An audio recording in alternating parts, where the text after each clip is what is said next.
हेमवती नंदन बहुगुणा विश्वविद्यालय में 50% अतिरिक्त शुल्क लेने पर छात्रों ने किया विरोध। खबर जनपद उधम सिंह नगर से है, जहां खटीमा में HNB राजकीय स्नातकोत्तर महाविद्यालय के छात्र संघ अध्यक्ष रोहित जोशी ने परीक्षा प्रवेश आवेदन पत्र में जो कि 50% की बढ़ोतरी को हटाने पर महाविद्यालय प्रशासन के द्वारा जो की गई है उसे समर्थ पोर्टल में अत्यधिक समस्या में अपडेट कराने की मांग की। वहीं छात्र संघ पदाधिकारियों ने महाविद्यालय प्रशासन की ओर से परीक्षा प्रवेश पत्र में की गई बढ़ोतरी को हटाने व समर्थ पोर्टल को अपडेट करने की मांग रखते हुए प्रशासन का जताया विरोध। साथ ही इस दौरान प्राचार्य को ज्ञापन सौंपा गया था, जिस पर कार्रवाई न होने पर भड़के छात्रों ने पुतला दहन किया। छात्र संघ पदाधिकारी मंगलवार को प्राचार्य डॉक्टर पंकज पांडे से मिले और उन्हें ज्ञापन सौंपा, जिसमें उन्होंने परीक्षा प्रवेश पत्र में की गई 50% की बढ़ोतरी पर आक्रोश जताया है। साथ ही इस बढ़ोतरी को तत्काल हटाने की मांग भी रखी थी। इस पर अखिल भारतीय विद्यार्थी परिषद नीरज धामी ने प्रधानाचार्य पर लापरवाही के आरोप लगाए और कहा कि छात्र संघ पदाधिकारियों ने समर्थ पोर्टल में आ रही दिक्कतों से भी प्राचार्य को अवगत कराया था। इस दौरान प्रिंसिपल पंकज पांडे ने छात्रों के प्रति सहानुभूति व्यक्त करते हुए कहा कि हर संभव कोशिश की जाएगी, छात्रों को समस्या ना हो। इस दौरान छात्रों ने पोर्टल को अपडेट कराने की मांग करी। ज्ञापन देने वालों में छात्र संघ अध्यक्ष रोहित जोशी, उपाध्यक्ष घनश्याम राणा, विश्वविद्यालय प्रतिनिधि सचिन सामंत, हेमंत कुमार, निकिता उपाध्याय, अंशु राणा, आकाश वर्मा, किरण रौतेला आदि शामिल थे। देखिए पूरी रिपोर्ट ब्यूरो चीफ अंकित चौहान के साथ।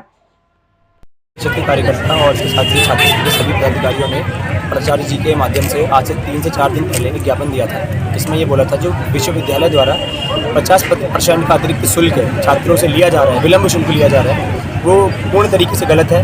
उसका छात्र संघ और अखिल भारतीय विद्यार्थी परिषद विरोध करेगा। जिसके बाद प्राचार्य जी ने हमको ये हमें कंसर्न दी थी, हमें यह आश्वासन दिया था कि ये विश्वविद्यालय द्वारा जरूरी हटा दिया जाएगा और मैं इसके लिए ऊपर बात करूँगा।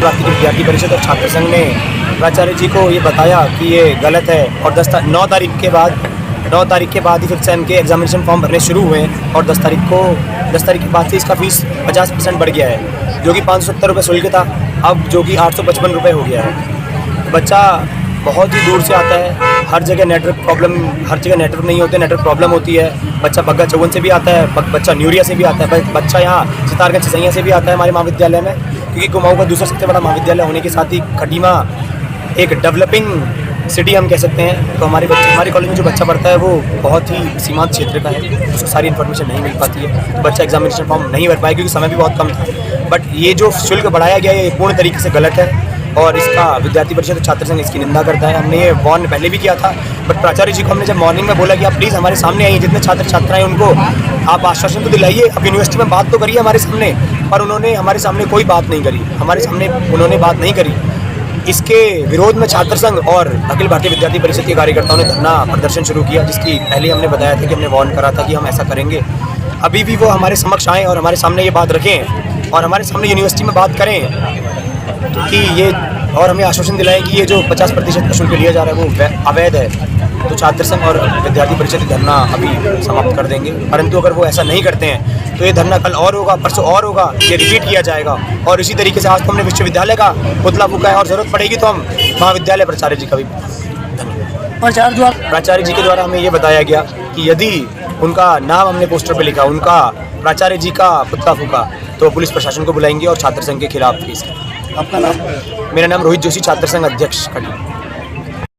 मैं नीरज सिंह नामी, मैं इस समय नैनीताल विभाग संयोजक अखिल भारतीय विद्यार्थी परिषद के दायित्व पर हूँ। कई दिनों से हम लोग महाविद्यालय में देख रहे थे कि महाविद्यालय का जो प्रशासन है, जो यहाँ प्रिंसिपल जो नए आए हैं श्री पंकज पांडे जी, उनका जो रवैया बहुत एक तानाशाही प्रकार का रवैया उनका।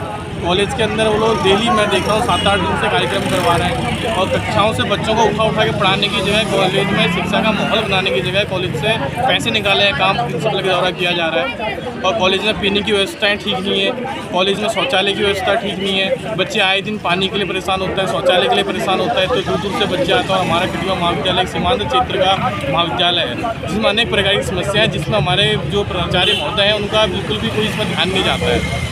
केवल और केवल अगर वो काम काम कर रहे हैं तो महाविद्यालय से पैसा निकालने का काम कर रहे हैं और अपनी तानाशाही पूरे कॉलेज कर्मचारियों के ऊपर और कॉलेज जो हमारे कॉलेज के छात्र हैं छात्रों के ऊपर अपना पूरा तानाशाही करने का काम कर रहे हैं।